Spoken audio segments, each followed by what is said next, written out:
তারা যখন চলে গেছেন এরপরে তো হত্যাকাণ্ড হয়েছে, এমনকি এখনও হত্যাকাণ্ড হচ্ছে, এখনও ব্যবহারের লাশ পাওয়া যাচ্ছে, রাজনৈতিক হত্যাকাণ্ড এখনও ঘটছে। তো কারা করছে? নিশ্চয়ই বর্তমান সরকারের সাথে যারা আছেন, তারা তাদের প্রশ্রয় লালিত পালিত তারাই করছেন। তো এভাবে তো হত্যাকাণ্ড, এটা বাস্তব সত্য যে এই মানে যারা আন্দোলনের সাথে জড়িত ছিল, আন্দোলনে ঢুকে তারা হত্যা করেছেন, তাদের অনেক ভিডিও আছে, তাদের অনেক স্বীকারোক্তি আছে, আমাদের কাছে আছে, সাংবাদিকদের কাছেও আছে দেশে বিদেশে, যে যারা আন্দোলনে ছিলেন জনগণ আন্দোলন করেছে গণতন্ত্রের জন্য, কিন্তু একটা অংশ আন্দোলনে ঢুকে হত্যাকাণ্ড ঘটিয়ে এটা তৎকালীন সরকারের উপরে চাপিয়ে দিয়ে সরকারের বিরুদ্ধে জনগণকে বিক্ষুব্ধ করে তুলেছিল, জনগণ রাস্তায় নেমে এসেছিল। এটা তো একেবারে বাস্তব সত্য, প্রকাশ্য সত্য, প্রমাণিত সত্য। এটা ভবিষ্যতে অবশ্যই তদন্ত হবে। সম্প্রতি দেখতে পাচ্ছি পরিবেশকে মুখে ফেলে পাথর উত্তোলন করা হচ্ছে, তো কিন্তু আইন শৃঙ্খলা রক্ষাকারী বাহিনী বা এই সরকার কোনো কিছু করতে পারছে না, যেটা করেছে বিভিন্ন রাজনৈতিক দল। তো এই ব্যাপারে আপনি কি বলবেন? যে ধন্যবাদ। সিলেটে সাদা পাথর, এখানে এটা একটা বাংলাদেশের একটা পর্যটন কেন্দ্র, এটা একটা নিদর্শন আল্লাহ তাআলার। এখানে মানুষ এইগুলো দেখার জন্য যায়। এটা একটা রাষ্ট্রীয় সম্পদ, জনগণের সম্পদ। আমরা এই সরকার কিছুই রক্ষা করতে পারছেন না। তারা আসলে মানে সরকার দাবি করেন কার্যত অকার্যকর সরকার, জননিরাপত্তা, রাষ্ট্রীয় সহায় সম্পদ কিছুই রক্ষা করতে পারছেন না, ব্যাংক কিছু রক্ষা করতে পারছেন না, অর্থনীতি রক্ষা করতে পারছেন না, করার সেটার যোগ্যতাও নয়, ইচ্ছাও নাই। কারণ হচ্ছে যে তারা পক্ষপাতদুষ্ট।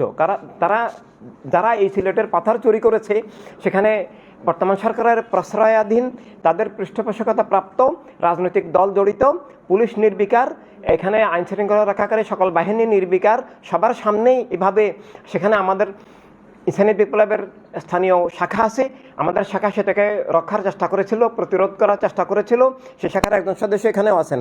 তো এভাবে কিন্তু ব্যর্থ হয়েছে, কারণ পুলিশ সহযোগিতা করছে না, এবং সেখানে স্থানীয় সন্ত্রাসী গুন্ডারা এগুলো করছে, খুনের হুমকি দিচ্ছে এবং আতঙ্ক সৃষ্টি করছে।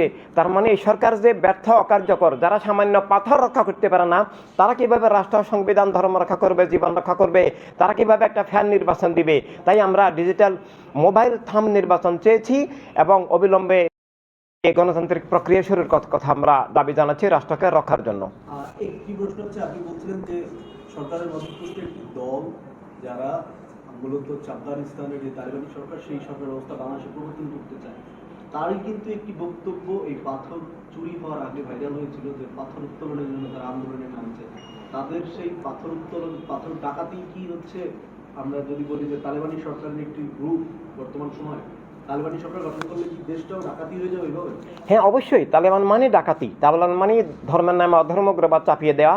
যেমন আফগানিস্তানে তালেবানরা মা বোনদের ক্লাস 3 পর্যন্ত লেখাপড়া নিষিদ্ধ, 3 উপরে লেখাপড়া নিষিদ্ধ করে দিয়েছে, এমনকি মিডওয়াইফ, ধাত্রী কিংবা নার্সিং পর্যন্ত নিষিদ্ধ করে দিয়েছে।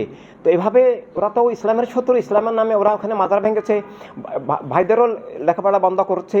এভাবে বোকো হারাম, তালেবান, এসব সন্ত্রাসী দল, জঙ্গিবাদী দল, ধর্মের নামে অধর্মগ্রবাদী দল, এরা ইসলামেরও শত্রু, জীবন মানবতার শত্রু, রাষ্ট্রের শত্রু, গণতন্ত্রের শত্রু। আর তারাই এখন রাষ্ট্র জবরদখলে চক্রান্ত করছে। তাদেরকে নিয়ে সরকার সংলাপ করেন, তাদেরকে নিয়ে সেনাবাহিনী সংলাপ করে, তাদেরকে নিয়ে পুলিশ প্রশাসন সংলাপ করে। এভাবে তাদের হাতে রাষ্ট্র তুলে দেওয়ার যে ষড়যন্ত্র চক্রান্ত চলছে, আমরা যারা ইসলামের আসল ধারার রক্ষক, রাষ্ট্র এবং জীবন স্বাধীনতা, গণতন্ত্রের রক্ষক, আমরা জনগণকে নিয়ে সেটা অবশ্যই প্রতিরোধ করব। আমার প্রশ্নটা ছিল যে পাথর চুরি হওয়ার আগে পাথর উত্তোলন নিয়ে আন্দোলন করছিলেন, যিনি বলছিলেন যে তারা এই দেশে আফগানিস্তান স্টাইলে রাষ্ট্র গঠন করবে। তারা রাষ্ট্র গঠন করার আগে যে সুযোগ পেয়েছে, তাতেই একটা অঞ্চলের পুরো পর্যটন কেন্দ্র ধ্বংস হয়ে দিয়েছে। তারা যদি এই রাষ্ট্র দখল করতে পারে কিংবা সরকারে বসতে পারে, তাহলে এই দেশের কি অবস্থা হবে?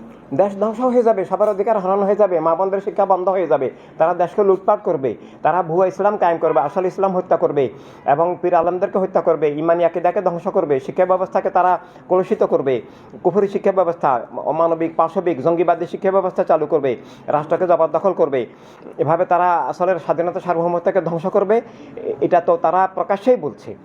তারা পাথর লুটপাটের যেমন আগে ভাগে বলেছিল, পর্যটন কেন্দ্র ধ্বংস করে দিয়েছে, তারা শিল্প সংস্কৃতি, গান সঙ্গীত, কাওয়ালি, গজল, নাচ সব কিছুই বন্ধ করে দিচ্ছে। তারা গ্রাম বাংলার যাত্রা গান সহ শুরু করে সব কিছুকেই ধ্বংস, মানে বিভিন্ন রকমের অজুহাত দিয়ে ধ্বংস করে দিচ্ছে, অধিকার স্বাধীনতাকে হরণ করছে।